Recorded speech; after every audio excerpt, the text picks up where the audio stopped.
Selamat datang di Gambler Story.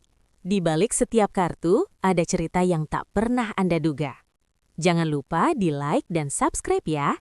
Di desa Kalitengah, kabut turun terlalu cepat, menelan jalan dan rumah-rumah hingga hanya tersisa putih pekat. Setiap malam, tepat pukul 2.17, tanah bergetar ringan, langkah misterius terdengar, dan beberapa penduduk tiba-tiba hilang tanpa jejak. Arya, seorang peneliti vulkanologi dari kota, datang untuk mempelajari aktivitas Merapi. Namun ia segera menyadari, gunung itu tidak hanya hidup, tapi menghitung. Dan kini namanya tercatat dalam catatan kuno yang menentukan siapa yang akan dibawa. Sebelum matahari benar-benar tenggelam, pukul 6 sore, ketika ayam-ayam seharusnya masih berkejaran di halaman, udara sudah berubah dingin dan putih pekat.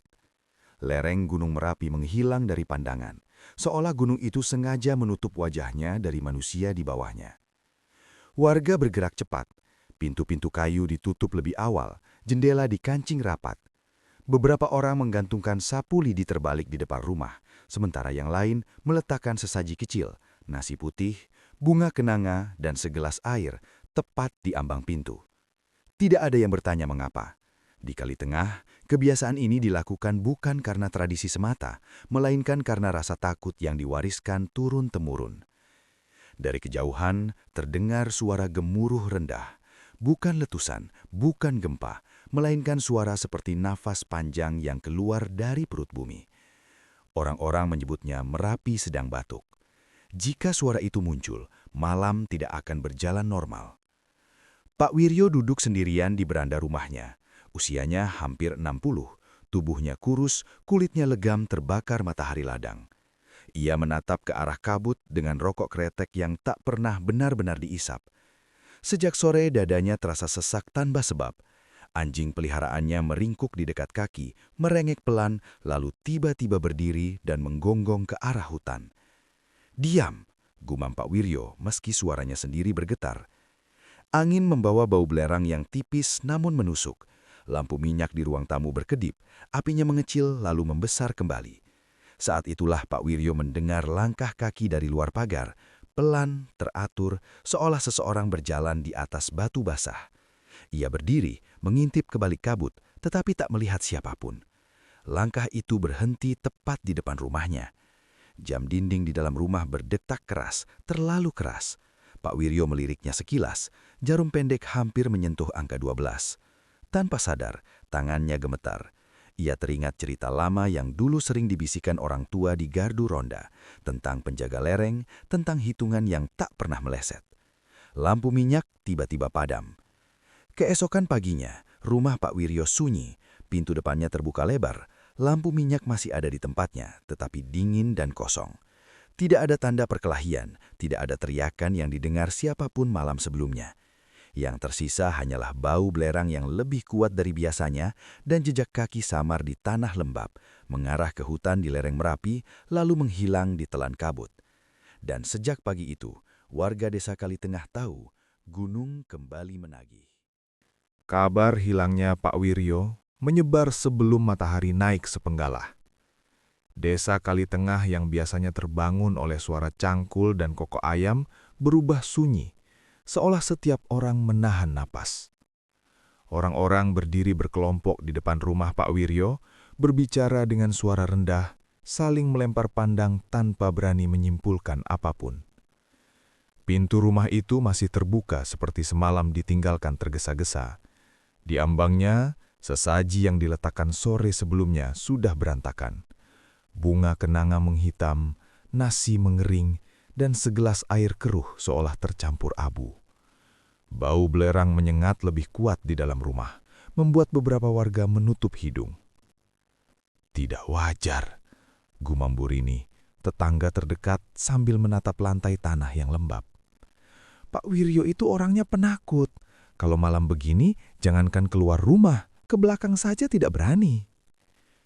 Kepala desa, Pak Lurah Sastro, datang dengan wajah tegang. Ia memerintahkan beberapa pemuda menyusuri sekitar rumah. Tak butuh waktu lama sampai seseorang berteriak menemukan jejak kaki di halaman belakang. Jejak itu mengarah ke hutan. satu-satunya jalan menuju lereng Merapi.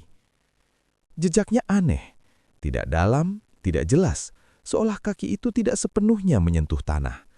Beberapa langkah pertama masih bisa diikuti, namun semakin mendekati batas hutan, jejak itu memudar dan akhirnya lenyap sama sekali. Seperti berhenti begitu saja, bisik seorang pemuda. Tak ada yang menjawab. Pencarian dilakukan hingga siang, tapi tak seorang pun berani masuk terlalu jauh ke dalam hutan. Kabut belum sepenuhnya terangkat, dan pepohonan terlihat seperti bayangan hitam yang saling berdesakan. Dari arah atas, Merapi berdiri diam, namun sesekali mengeluarkan asap tipis, seperti mengamati kerumunan kecil di bawahnya. Pak Lurah akhirnya memutuskan menutup pencarian. Kepada warga, ia mengatakan Pak Wiryo kemungkinan tersesat atau jatuh ke jurang. Alasan yang terdengar masuk akal jika tidak memperhitungkan satu hal. Ini bukan yang pertama. 3 bulan lalu, seorang pedagang kayu menghilang. Setahun sebelumnya, seorang janda tua tak pernah kembali dari ladang.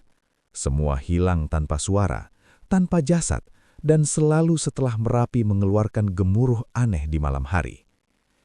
Menjelang sore, para sesepuh desa berkumpul diam-diam di rumah paling ujung. Tidak ada doa keras, hanya bisikan dan wajah-wajah yang semakin tua oleh ketakutan. Salah seorang dari mereka akhirnya berkata lirih, "Hitungan sudah dimulai lagi." Sementara itu, di rumah Pak Wiryo yang kini kosong, angin meniup halaman terakhir kalender tua di dinding. Tanggal hari itu tercoret tipis dengan arang. Coretan yang tak seorang pun ingat pernah dibuat.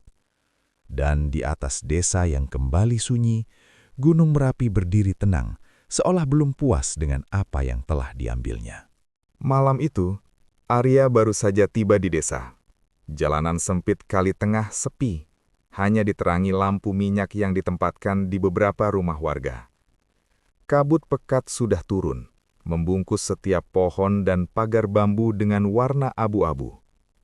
Aroma tanah basah bercampur belerang tipis menusuk hidungnya, membuatnya meringis. Arya menekan tombol kamera DSLR di tasnya, mencoba merekam keadaan malam yang berbeda dari pengalaman penelitian vulkanologi sebelumnya. Namun, layar kamera menampilkan sesuatu yang membuat bulu kuduknya berdiri. Bayangan panjang tampak bergerak di tengah kabut, padahal tak ada seorang pun di sana. Ia mengerjapkan mata dan menurunkan kamera. Napasnya berat. Hati kecilnya berbisik bahwa ia seharusnya tidak datang terlalu malam, tapi rasa penasaran lebih kuat daripada rasa takut. Beberapa langkah menuju rumah Pak Wiryo, rumah yang disebut tetua desa sebagai salah satu rumah yang paling dekat dengan gunung, Arya melihat sesuatu yang aneh. Di pagar kayu, beberapa sapu lidi tergantung terbalik, kain putih kecil menempel di atasnya, dan sesaji mini berupa nasi, air, dan bunga kenanga tampak basah oleh embun. Ia ingat cerita warga bahwa semua itu dilakukan untuk menenangkan sesuatu yang berada di lereng. Tiba-tiba, suara gemuruh rendah terdengar. Bukan gempa, bukan letusan, tapi seperti napas berat dari perut bumi. Arya menahan napas, menundukkan tubuh dan mengintip ke arah jalan desa. Beberapa warga terlihat menutup pintu dan jendela lebih cepat, bergerak diam-diam seakan takut sesuatu memperhatikan mereka. Arya mencoba mengetuk pintu Pak Wiryo, tapi tak ada jawaban. Langkah kaki terdengar di tanah basah, pelan tapi pasti. Arya menoleh, tapi jalanan kosong. Suara itu berhenti tepat di depan rumah. Tubuh Arya gemetar, tangannya menekan kamera. Ia ingin merekam, tapi tangan dan kakinya terasa lumpuh. Lampu minyak di beranda rumah Pak Wiryo berkedip dan padam. Kabut terasa semakin tebal, masuk ke sela-sela pintu rumah. Hawa dingin menembus jaket Arya, membuat kulitnya merinding. Ia mundur beberapa langkah, menatap ke arah lereng Merapi yang kini hampir tak terlihat karena kabut. Lalu terdengar suara lain, sangat pelan, seperti seseorang berbisik di telinga Arya. "Jangan tinggal di sini terlalu lama." Arya berbalik, menatap sekeliling. Tak ada siapapun. Namun hawa di sekitarnya berubah. Kabut berputar pelan di tanah, membentuk bayangan samar yang seolah bergerak mengikuti langkahnya. Ia merasakan tekanan di dadanya, seolah ada sesuatu yang ingin menahannya di tempat itu. Ia akhirnya memutuskan kembali ke penginapan. Namun di tengah jalan, ia melihat jejak kaki di tanah lembab, jejak yang tidak sepenuhnya manusiawi. Panjang dan dalam, tetapi beberapa bagian terlihat seperti melayang. Arya menahan napas. Jejak itu mengarah ke hutan di lereng Merapi, lalu menghilang begitu saja di tengah kabut. Kepalanya berdenyut, jantungnya hampir berhenti. Ia menyadari satu hal, ini bukan malam biasa. Ada sesuatu di lereng Merapi yang bangun tepat saat kabut turun, yang tidak bisa ia pahami dengan ilmu pengetahuan biasa.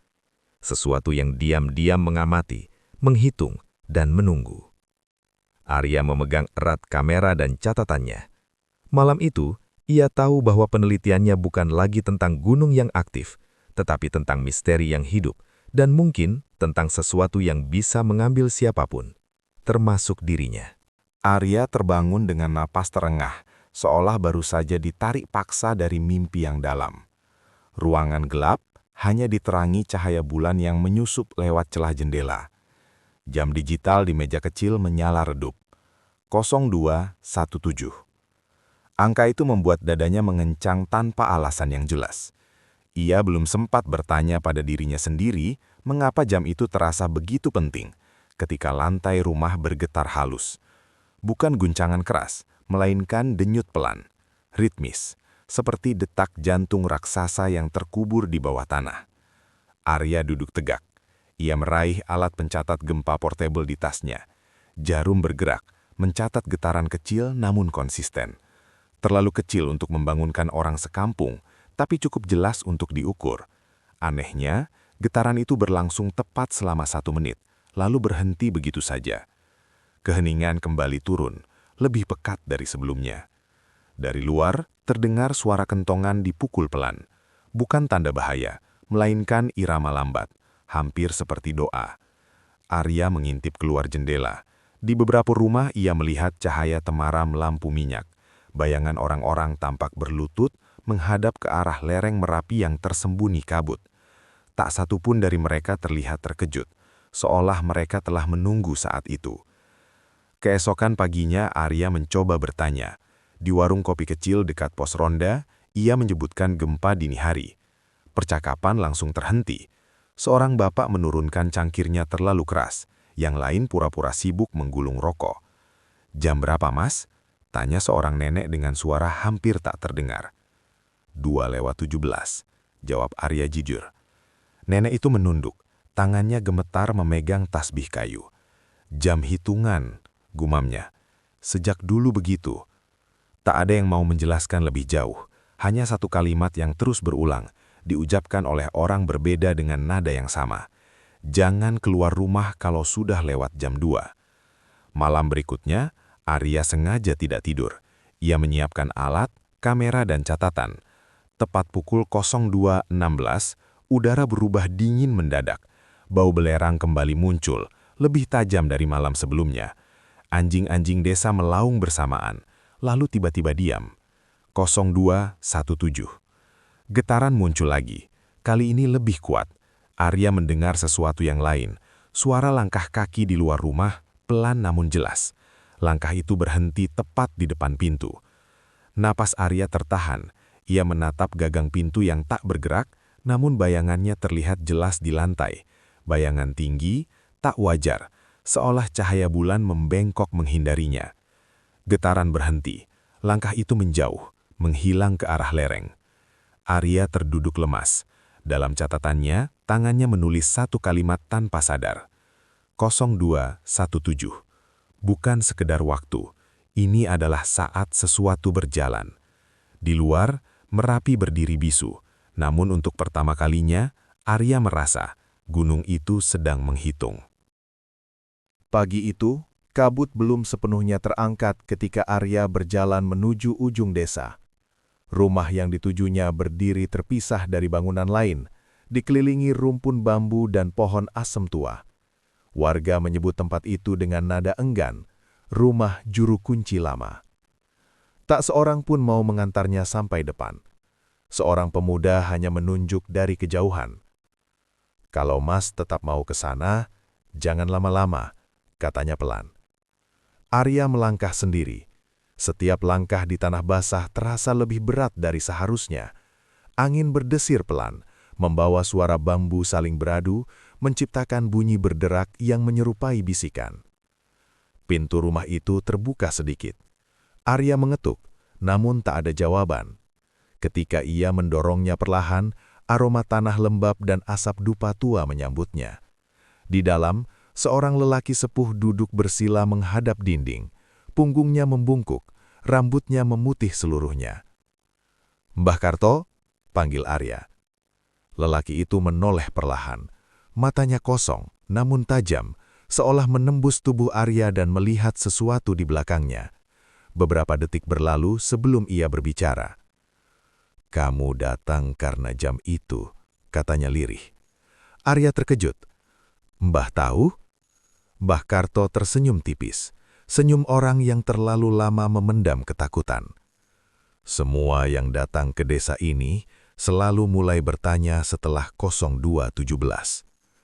Arya duduk di lantai, menjaga jarak. Ia menjelaskan tentang gempa mikro, langkah kaki, dan bayangan di depan pintu.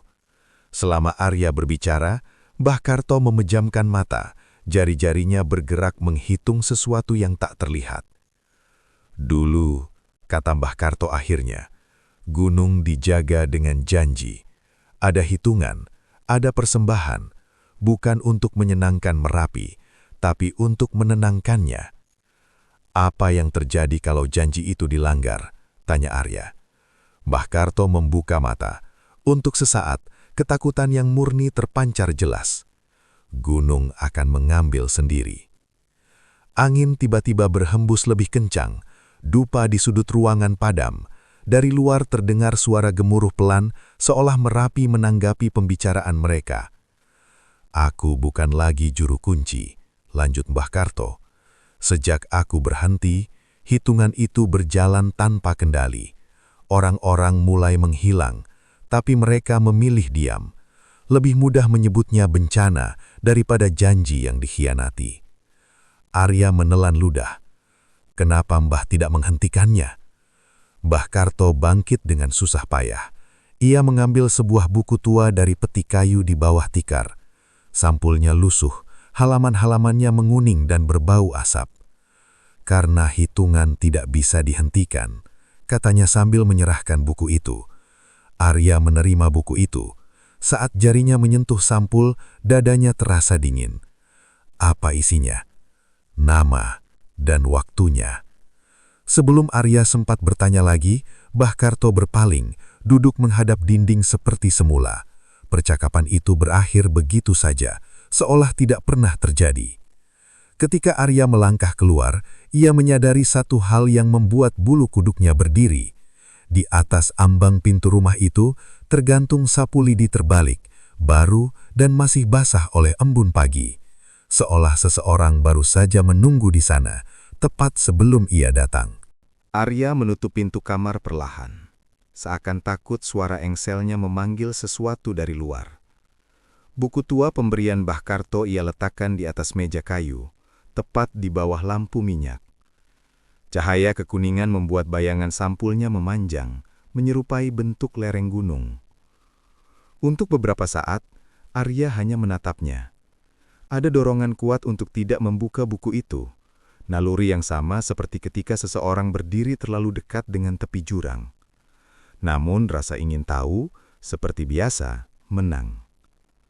Halaman pertama berisi tulisan tangan yang rapi, namun kaku. Tinta hitamnya memudar, tapi masih terbaca. Catatan penjagaan lereng. Tahun dimulai tanpa angka. Arya mengernyit. Tak ada penanggalan pasti, seolah waktu dalam buku ini berdiri sendiri. Ia membalik halaman demi halaman. Setiap lembar memuat pola yang sama. Sebuah tanggal, jam yang selalu ditulis jelas, 02.17, lalu satu nama lengkap. Nama-nama itu terasa familiar. Pak Darto, Bu Saminah, Rukiah, Sastro Wiryo. Arya berhenti. Ia ingat cerita warga tentang orang-orang yang menghilang. Nama-nama itu bukan legenda. Mereka nyata. Mereka pernah tinggal di desa ini. Di samping beberapa nama, terdapat catatan kecil. Kabut turun lebih awal. Bau belerang kuat, suara langkah dari hutan. Polanya berulang, nyaris identik. Hanya tahunnya yang berbeda. Melompat jauh. Seolah peristiwa ini tidak terjadi setiap tahun, melainkan hanya ketika hitungan mencapai angka tertentu. Arya membalik ke halaman terakhir. Halaman itu kosong. Namun tepat di bagian bawah, tertulis satu baris kecil dengan tinta yang lebih baru. Menunggu keseimbangan berikutnya. Tiba-tiba angin berhembus dari jendela yang tertutup rapat. Lampu minyak bergetar, apinya mengecil. Arya merasakan hawa dingin merambat dari ujung kaki ke tengkuknya. Ia menoleh. Di kaca jendela, bayangannya sendiri tampak aneh.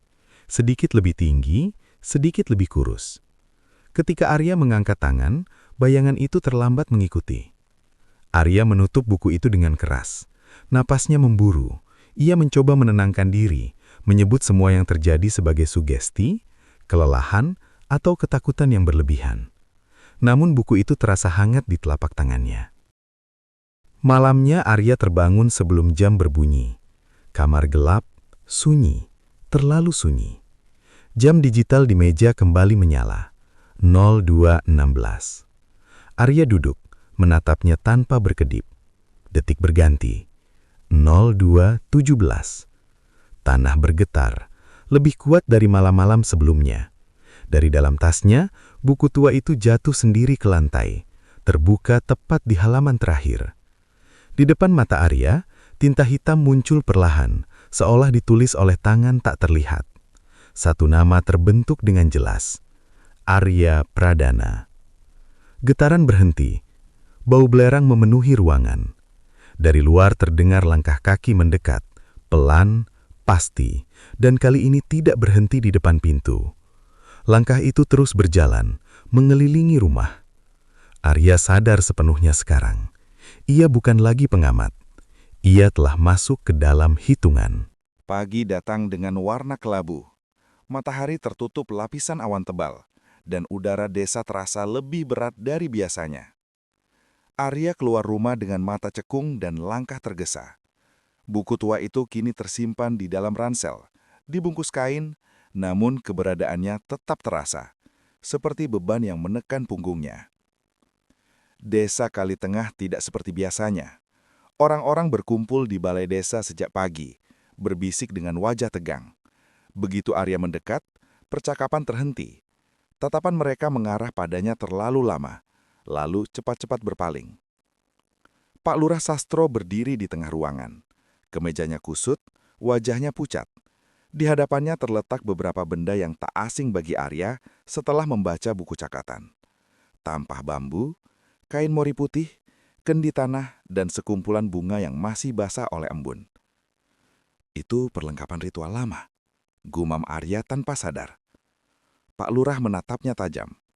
Mas sudah tahu terlalu banyak. Kata-kata itu bukan ancaman, tapi pengakuan. Para sesepuh desa akhirnya bicara. Ritual penjagaan lereng pernah dilakukan setiap beberapa tahun, bukan dengan tumbal manusia, melainkan dengan janji, doa, dan satu orang penjaga yang bersedia menjadi penghubung. Namun seiring waktu, ritual itu dianggap kuno, tak masuk akal, dan perlahan ditinggalkan. Sejak itu, gunung mulai menagih, kata seorang sesepuh dengan suara gemetar. Bukan yang kami pilih, tapi yang terdekat. Arya merasakan tengkuknya dingin. Ia mengerti maksud kata itu. Pendatang, lanjut sesepuh lain, orang luar yang tidak terikat desa. Keributan kecil terjadi. Beberapa warga menolak, yang lain hanya diam. Tak ada yang benar-benar menyangkal. Mas Arya, kata Pak Lurah akhirnya, kami tidak berniat mencelakai, tapi kalau keseimbangan tidak dikembalikan, desa ini bisa hancur. Arya mundur selangkah. Kalian mau menjadikan saya bagian dari ritual itu? Tak ada jawaban. Dia mereka sudah cukup. Siang itu Arya mencoba pergi. Ia menyalakan motornya, menyusuri jalan keluar desa. Namun jalan terasa aneh, berbelok lebih panjang, menanjak tanpa ujung. Berkali-kali ia berhenti, dan setiap kali ia sadar, ia kembali berada di dekat lapangan desa. Seolah-olah desa itu sendiri menolaknya pergi. Menjelang malam, kentongan dipukul perlahan. Bukan tanda bahaya, melainkan panggilan. Warga mulai membawa sesaji ke alun-alun kecil di tengah desa. Bau kemenyan dan belerang bercampur, membuat kepala Arya pening. Ia berdiri di pinggir kerumunan, menyadari satu hal yang lebih mengerikan dari rencana ritual itu sendiri. Tidak ada satupun warga yang menatapnya dengan rasa bersalah. Tepat sebelum matahari tenggelam, Arya melihat Mbah Karto berdiri di kejauhan, di antara kabut. Orang tua itu menatapnya lama lalu menggeleng pelan, seolah berkata bahwa semua ini sudah terlambat. Malam ini, pada jam 2:17, hitungan akan mencapai akhirnya. Dan Arya berada tepat di tengahnya. Malam itu, desa Kalitengah tampak hening. Namun keheningan itu menekan lebih berat daripada gemuruh Merapi sendiri. Arya berdiri di pinggir alun-alun, memperhatikan warga yang perlahan berkumpul. Mereka membawa sesaji, bunga kenanga, kendi tanah, dan kain putih. Api obor memercik, bayangannya menari di tanah yang basah dan retak. Semua orang menunduk, membentuk lingkaran setengah melingkar. Arya sendiri menatap buku catatan tua yang tergeletak di tangannya. Halaman terakhir masih kosong, namun namanya tercetak jelas di halaman sebelumnya. Tanda hitungan sudah memanggilnya. Kentongan dipukul sekali. Suara bergema, menusuk tulang, menggetarkan udara. Semua yang hadir menahan napas. Di kejauhan, kabut tebal mulai menyelimuti lereng Merapi. Perlahan menuruni gunung. Aroma belerang menyengat hidung Arya, membuat matanya berair. Semua sudah tahu, bisik Pak Lurah Sastro di telinganya. Hitungan itu tidak bisa ditawar. Yang baru datang akan diperhitungkan. Arya menggenggam buku catatan dengan erat. Ia mencoba memahami, namun pola yang ada tidak masuk akal. Tanggal, nama, jam 2:17, semua saling terkait, seperti jebakan yang tak terlihat. Ia ingin lari, tapi langkahnya terasa tertahan, seolah tanah itu sendiri menahan setiap gerakan. Suara langkah terdengar dari arah lereng. Perlahan, sangat lambat, namun berat. Bukan suara manusia biasa, setiap langkah menekan tanah dengan ritme tak wajar. Warga menunduk lebih dalam, berbisik lirih dalam bahasa lama yang Arya tak mengerti. Tiba-tiba, kabut bergerak cepat, membentuk bayangan tinggi. Siluetnya terlihat samar, namun jelas lebih besar dari manusia manapun. Sosok itu berhenti di tepi alun-alun, menatap Arya. Dua mata merah menyala menembus kabut, menyala seperti lava di tengah malam. Arya merasa jantungnya seperti berhenti sekejap. Napasnya tercekak. Ia ingin berteriak, tapi suara tidak keluar. Tubuhnya seolah ditahan oleh sesuatu yang tak terlihat. Buku catatan di tangannya bergetar hebat, seolah menariknya ke depan. Mbah Karto muncul dari kabut. Langkahnya pelan namun mantap. Tubuh tua itu rapuh, namun aura yang keluar darinya membuat Arya merasa ada perlindungan. Ia menatap penjaga lereng, sosok tinggi yang kini berdiri penuh ancaman, dan berkata, "Hitungan itu milikku. Aku yang meninggalkannya. Aku yang harus menyelesaikannya." Penjaga lereng menundukkan kepala sejenak, seperti menimbang kata-kata Mbah Karto. Angin kencang berputar di alun-alun, memutar debu, bunga, dan asap kemenyan. Kabut seolah bernari, menutupi seluruh desa dalam bayangan abu-abu pekat. Arya terdorong mundur beberapa langkah ketika tanah bergetar hebat. Bayangan penjaga lereng semakin jelas, tinggi, dan tidak stabil. Napasnya tertahan ketika merasakan kehadiran sosok itu di setiap sudut pandang, seakan seluruh ruang diisi oleh satu makhluk hidup yang tidak bisa dihindari. Malam itu, Arya menyadari kebenaran yang menakutkan. Ritual ini bukan sekedar tradisi, ini adalah hitungan hidup dan mati. Dan pada pukul 2:17, hitungan itu menjemput setiap nama yang tercatat. Kentongan dipukul lagi, 2 kali ini. Detik-detik terasa lebih panjang dari biasanya. Mata Arya tertuju pada buku catatan yang kini menampilkan namanya lebih jelas dari sebelumnya. Denyut tanah semakin kuat, langkah dari gunung semakin dekat. Dan sebelum ia sempat bergerak, kabut bergerak menyerupai tangan raksasa, menutup alun-alun, menelan cahaya obor. Malam itu, hitungan akan mencapai puncaknya. Kabut menutup alun-alun hingga batas lutut. Api obor bergetar, cahayanya terpecah-pecah seperti enggan menerangi apa yang berada di tengah lingkaran. Warga berdiri membentuk setengah lingkaran, menunduk. Tidak ada satupun yang berani menghadap ke arah lereng Merapi. Arya berdiri di tengah. Kakinya terasa berat seolah tanah menahannya. Buku catatan tua itu bergetar di dalam ransel, seakan ikut merasakan apa yang akan terjadi. Kentongan dipukul 1 kali. 02.16. Udara menjadi dingin secara tidak wajar. Bau belerang menusuk, membuat mata perih dan dada sesak. Dari arah lereng, terdengar suara langkah. Bukan langkah manusia. Berat, lambat. Setiap injakan membuat tanah bergetar pelan. 02.17. Tanah berguncang keras. Beberapa warga tersungkur, yang lain berpegangan satu sama lain. Dari balik kabut, sosok itu muncul. Tinggi, jauh lebih tinggi dari manusia. Tubuhnya terbungkus kain hitam lusuh yang tampak seperti abu membeku. Wajahnya tak terlihat jelas, seolah selalu tertutup bayangan. Namun 2 cahaya merah menyala dari tempat mata seharusnya berada. Berkilau seperti lava di celah batu. Arya ingin berteriak, tapi suaranya terkunci di tenggorokan. Sosok itu berhenti tepat di hadapannya. Keseimbangan terganggu. Suara itu terdengar seperti batu yang saling bergesekan, bergema langsung di kepala Arya, bukan di telinganya. Hitungan telah berjalan.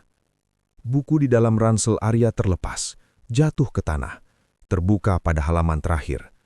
Nama Arya Pradana tertera jelas, hitam pekat seperti baru ditulis. Aku tidak memilih ini. Arya akhirnya berhasil bersuara, meski gemetar. Aku hanya datang untuk meneliti. Gunung tidak memilih, jawab penjaga lereng. Ia hanya menuntut. Tanah di belakang Arya retak. Sebuah kawah kecil terbuka, memancarkan hawa panas dan cahaya merah dari dalamnya. Beberapa warga menangis tertahan, namun tak satu pun bergerak. Arya ditarik maju oleh kekuatan yang tak terlihat. Kakinya terangkat dari tanah, tubuhnya mengarah ke kawah yang berdenyut seperti mulut hidup. Cukup. Suara itu datang dari sisi lingkaran. Mbah Karto melangkah maju. Tubuhnya rapuh, namun langkahnya mantap. Ia berdiri di antara Arya dan kawah, menghadap penjaga lereng tanpa menunduk. Janji itu milikku, kata Mbah Karto. Akulah yang meninggalkannya. Penjaga lereng menoleh perlahan. Cahaya merah itu menyorot tajam. Penjaga lama, katanya. Kau terlambat. Tidak, jawab Mbah Karto. Ia membuka bajunya, memperlihatkan dada penuh bekas bakar lama. Aku masih terikat. Angin berputar kencang. Kabut tersedot ke arah kawah. Arya terjatuh ke tanah, bebas dari tarikan itu. Ia menatap Mbah Karto dengan mata membelalak. Mbah, jangan! Mbah Karto tersenyum tipis. Hitungan harus berhenti pada yang memulainya. Tanpa menunggu jawaban, Mbah Karto melangkah ke arah kawah. Penjaga lereng mengangkat tangannya. Tanah bergetar hebat. Lalu, sunyi. Cahaya merah meredup. Sosok itu perlahan mundur, menyatu kembali dengan kabut, lalu menghilang ke arah lereng. Kawah menutup perlahan, menyisakan tanah hitam hangus. Mbah Karto tidak ada lagi. Kentongan jatuh ke tanah dengan bunyi nyaring. Jam menunjukkan 02.18. Hitungan berhenti. Pagi datang tanpa gemuruh. Tidak ada kabut tebal yang turun seperti hari-hari sebelumnya. Hanya udara dingin biasa yang menyelimuti desa Kalitengah. Merapi berdiri tenang di kejauhan. Puncaknya terlihat jelas untuk pertama kalinya sejak Arya tiba. Seolah gunung itu baru saja bangun dari tidur panjang. Alun-alun desa kosong. Bekas ritual semalam hanya tersisa tanah hangus membentuk lingkaran hitam. dan bau belerang yang mulai memudar. Tidak ada yang membicarakan apa yang terjadi. Warga kembali pada rutinitas mereka dengan keheningan yang aneh, seperti kesepakatan tak tertulis untuk mengubur malam itu sedalam mungkin. Arya terbangun di rumah tempat ia menginap, terbaring di lantai dekat pintu. Kepalanya berat, tubuhnya lemas. Saat ia duduk, tangannya menyentuh rambutnya sendiri. Sebagian telah memutih, terutama di sisi pelipis. Ia terdiam lama, menatap jari-jarinya yang gemetar. Buku catatan tua itu masih ada di sampingnya. Dengan ragu, Arya membukanya. Halaman terakhir kini kosong, namanya tidak ada. Namun di halaman-halaman sebelumnya, beberapa nama telah menghilang. Tersisa bekas abu tipis, seperti tulisan yang dihapus dengan api. Di halaman pertama, muncul satu kalimat baru yang tak pernah ia lihat sebelumnya. Penjaga boleh pergi, gunung akan diam selama janji diingat. Arya menutup buku itu perlahan. Siang hari Pak Lurah mengantarnya sampai batas desa. Tidak ada ucapan terima kasih, tidak ada permintaan maaf. Hanya anggukan singkat dan wajah-wajah lelah yang memilih untuk tidak mengingat. Mas tidak sebaiknya kembali, kata Pak Lurah akhirnya. Gunung mengenali orang yang pernah dipanggil. Arya mengangguk. Ia tidak berniat membantah. Saat motor melaju meninggalkan kali tengah, Arya menoleh sekali lagi. Di tepi jalan, seorang anak kecil berdiri sendirian, melambai pelan. Ketika Arya berhenti, anak itu mendekat. "Om," katanya polos, "kalau jam 2:17, jangan lihat ke gunung." "Kenapa?" tanya Arya, suaranya serak. Anak itu tersenyum kecil. "Soalnya gunungnya suka menghitung." Arya melanjutkan perjalanan. Jalan menurun terasa lebih panjang dari saat ia datang. Ketika ia akhirnya mencapai jalan raya, jam di ponselnya berbunyi pelan, pengingat otomatis yang ia atur sendiri. 02:17. Arya berhenti mendadak. Jantungnya berdegup kencang. Tak ada getaran, tak ada bau belerang, hanya angin sore biasa. Namun dari kejauhan, di balik awan tipis yang menutup puncak Merapi, asap kecil mengepul perlahan, naik lurus ke langit, lalu menghilang. Seolah gunung itu sedang bernafas, seolah gunung itu masih mengingat. Di Gambler Story, kami membawa Anda menyelami dunia yang penuh resiko, keberanian, dan pilihan yang menentukan.